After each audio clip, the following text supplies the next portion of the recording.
أشهد أن لا إله إلا الله وحده لا شريك له في السر والإعلان وأشهد أن سيدنا ونبينا ومحبوبنا وبشيرنا ونذيرنا وطبيبنا وطبيب أرواحنا وحبيبنا وحبيب ربنا محمدا عبد الله ورسوله أرسله بالحق بشيرا ونذيرا وداعيا إلى الله بإذنه وسراجا منيرا أما بعد فقد قال الله تعالى في كلامه المجيد وفي فرقانه الحميد بسم الله الرحمن الرحيم إن الله وملائكته يصلون على النبي يا أيها الذين آمنوا صلوا عليه وسلموا تسليما اللهم صل على سيدنا مولانا محمد وعلى آل سيدنا مولانا محمد اللهم صل على سيدنا مولانا محمد وعلى آل سيدنا مولانا محمد উপস্থিত আশিকে রাসূল তরিকতপন্থী নবীপ্রেমী এবং পর্দার আড়ালের মা বোনেরা আসসালামু আলাইকুম ওয়া রাহমাতুল্লাহ। আমরা সকলে অবগত আজ মুহররম মাসের 10 তারিখ দিবাগত রাত। আরবি মাসের বৎসরের প্রথম মাস হলো এই মুহররম মাস। আমরা সকলে অবগত মুহররমের 10 তারিখ এমন একটি সময় এবং দিন ও রাত যার মর্তবা বলে শেষ করা যাবে না। এর মধ্যে সবচেয়ে ইসলামের ইতিহাসের সবচেয়ে কলঙ্কিত অধ্যায় এবং সবচেয়ে হৃদয়বিদ ঘটনা এই দিনে সংঘটিত হয়েছিল, যাহার বদলতে আমরা ঈমানের শক্তি পেয়েছি। আল্লাহর রাসূল আমাদের প্রিয় নবী হযরত মুহাম্মদ সাল্লাল্লাহু আলাইহি ওয়াসাল্লামের পবিত্র অর্থাৎ নাতি ইমাম হোসেন রাদিয়াল্লাহু তাআলা আনহু কারবালা প্রান্তরে শহীদ হয়েছিলেন। কিন্তু লক্ষ্য করে দেখুন, সেই ঘটনাটি যে সময়ে ঘটেছিল সেটা কি কোনো বিধর্মীরা করেছিল না আমাদের মুসলমানরাই করেছিল? সেটা তো কোনো হিন্দু করে নাই, বৌদ্ধ করে নাই, খ্রিস্টান করে নাই। সেটা করেছিল টুপি, পাগড়ি, জুব্বা ইত্যাদি পরিধানকারী ব্যক্তি এবং ইসলামী যারা নাকি ছায়া করেছিল তাদের মধ্যেই উগ্রপন্থী একদল কাজটি সংঘটিত করেছিল। তারা একবারও চিন্তা করে নাই যিনিকে তারা শহীদ করেছে তিনি হলেন আমাদের প্রাণের নবীজি সাল্লাল্লাহু আলাইহি ওয়াসাল্লামের নাতি, যার জীবনের 60 বছর পিয়ারা নবীজির সাথে হয়েছিল, আর বাকি 50 বছর উনি ইসলামের খেদমতে নিজের জীবন উৎসর্গ করে আমাদেরকে ইমানি শক্তি, ইমানি জোর, আত্মশুদ্ধির সব পরিচয় প্রকাশ করে দিয়েছে। সেটা ছিল ন্যায় এবং অন্যায়ের প্রতিবাদ।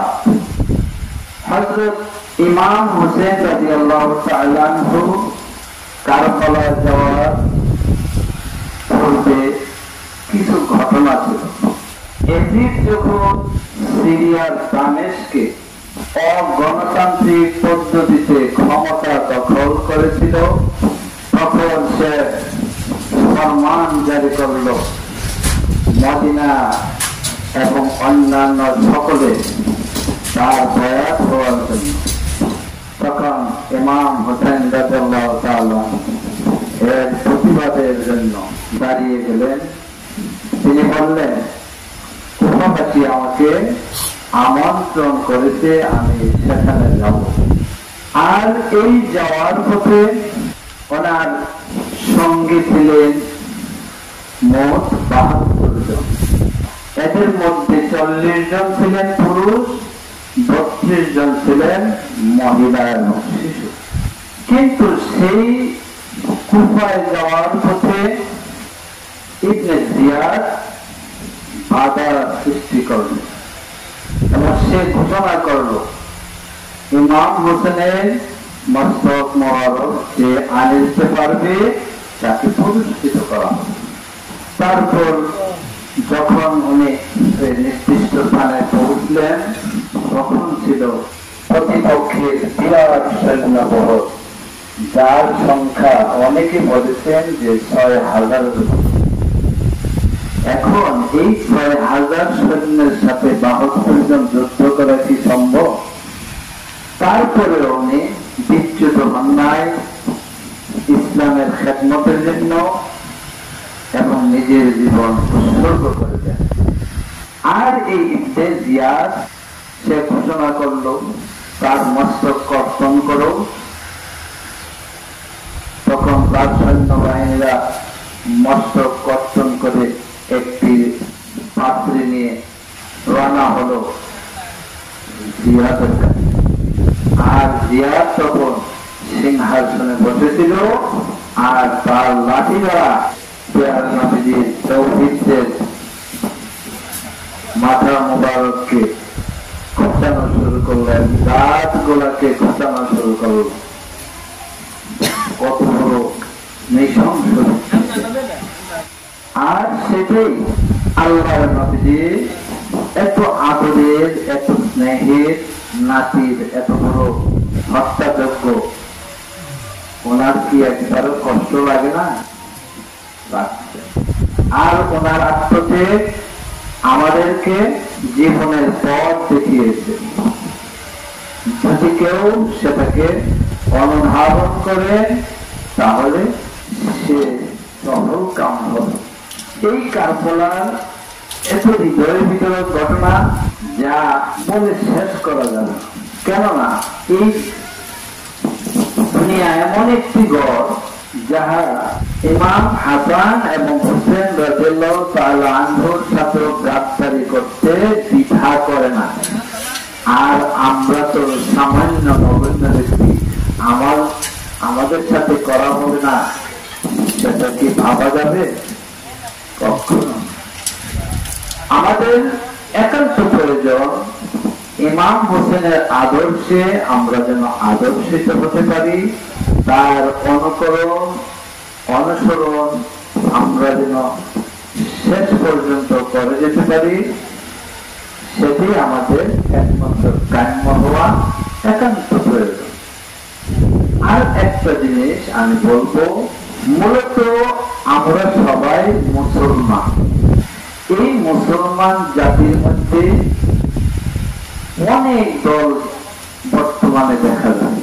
কেহ সুন্নি, কেহ ওয়াহাবি, কেহ রাফিজি, কেহ শিয়া, কেহ অমুক তমুক, অনেক।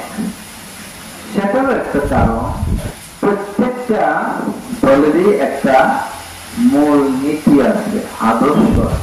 একটা দল পরিচালনা হতে গেলে সেই আদর্শেই চলে।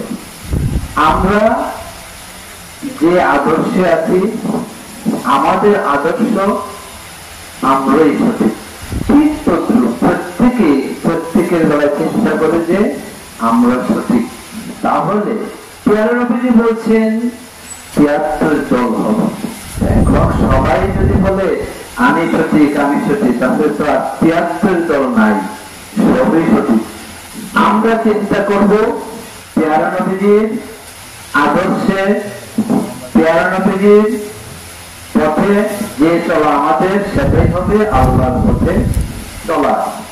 আর পেয়ারা নবীজির অনুসরণকারী এবং পেয়ারা নবীজি যাদেরকে সবচেয়ে বেশি মহব্বত করেছেন, এখন আমাদের মধ্যে এই দল যতগুলোই আছে প্রত্যেকে কিন্তু মুসলমান হিসাবে দাবি করে, কিন্তু সবাই বললেই চলবে না। এক দল যাবে সঠিক জায়গায় আর ৭২ দল যাবে অন্য জায়গায়। যদি না হয় তাহলে নবীজির কথাটা উল্টা হয়ে গেল, ঠিক না? এই যে আমরা মুসলমান, সবাই কিন্তু মুসলমান হিসাবে পরিচিত। যেমন আজকাল বেশি করে ইউটিউব চ্যানেল গুলাতে দেখা যায় অমুক কাফের কিনা, অমুক মুসলমান কিনা, এইগুলা বেশি বিভ্রান্তিকর আলেমদের মধ্যে প্রচার প্রচারণা চলছে। অনেকে অনেক দলে বিভাজিত হয়েছে, কিন্তু কেউ কি দেখছে যে আমার মূল উৎসটা কোথায়? কারণ মূল উৎসটা যদি সঠিক থাকে, তার জবানও সঠিক থাকবে, তার চলাফেরা, আচার আচরণ সবই সঠিক থাকবে। কেননা এই জবানের ব্যাপারে সংক্ষিপ্ত, কারণ যে জিনিসটা থেকে যে জিনিসটা উৎপত্তি, তার একটা গন্ধ থাকবেই, কি থাকবে না? গোবরের মধ্যে পদ্ম ফুল অথবা গোলাপ ফুল জন্মায়, সেই গোলাপটা খুব সুন্দর লাগে এবং খুব খুশবু দেখা যায়, কিন্তু তার মধ্যে গোবরের একটা তাসির থাকবে। যেমন আপনি কলম দিয়ে একটা জায়গায় ধরলেন, এই কলমটা রেখাটা টানতে টানতে পৃথিবীর শেষ পর্যন্ত চলে গেলেন, কিন্তু ওই শেষ প্রান্ত পর্যন্ত যাওয়ার পরে আপনি পিছনের দিকে আপনি মূলটা তালাশ করেন, কোথায় পাবেন? ওই কলমের ফুটাটা। তাই হালাল জায়গার উৎপত্তি হালাল পথে চলবে, সে যত বিভ্রান্তি হোক একবার না একবার তার গন্তব্য চলে হালাল পথে। আর হারাম জায়গার থেকে উৎপত্তি, সেটা যত উন্নতি হোক, সে হারামের চিটা পাতা থাকবে তার মধ্যে। যদি এটা না হতো তাহলে কারবালার প্রান্তরের ঘটনা হতো না, সবাই সঠিক থাকতো। উদাহরণস্বরূপ আমি বলি, যেমন আল্লাহর নবীজির সাহাবায়ে কেরাম প্রথম দিন থেকে আরম্ভ করে যারা ঈমান আনছেন আর দুনিয়া থেকে হিজরত করার পূর্ব পর্যন্ত যারা বয়াত হয়েছেন নবীজির কাছে, তারা সবাই কিন্তু সাহাবী। কিন্তু যারা প্রথম জীবনে প্রথম অবস্থায় নবীজির কাছে বয়াত হয়ে ইসলাম ধর্ম গ্রহণ করেছে, তাদের মর্যাদা এবং যে নাকি বিদায়ের পূর্বক্ষণে বয়াত হয়েছে, তার মর্যাদা কি এক হবে? অনেক ব্যবধান হবে। কিন্তু মূল কথাটা হলো সবাই সাহাবা। যে 1 ঘন্টা আগেও বয়াত হয়েছে সেও সাহাবা, আর যে প্রথম জীবনে হয়েছে সেও সাহাবা। কিন্তু পার্থক্য থাকবে, স্তর আছে, সেই স্তরে স্তরে পার্থক্য থাকবে। যারা এই ঘটনাটি সংঘটিত করেছিল তাদের মধ্যেও ইমানদার ছিল, যারা ওই সময়ের মধ্যে যে ব্যবধানটা বুঝাইলাম, ওই ব্যবধানের মধ্যে মুসলমান ছিল, যার কারণ এত বড় হৃদয় ঘটনা সংঘটিত হয়েছে। আমি বলবো আলোচনা অনেক, কিন্তু এইগুলো তো সবাই আলোচনা করে, এইগুলো আমি আর করি না।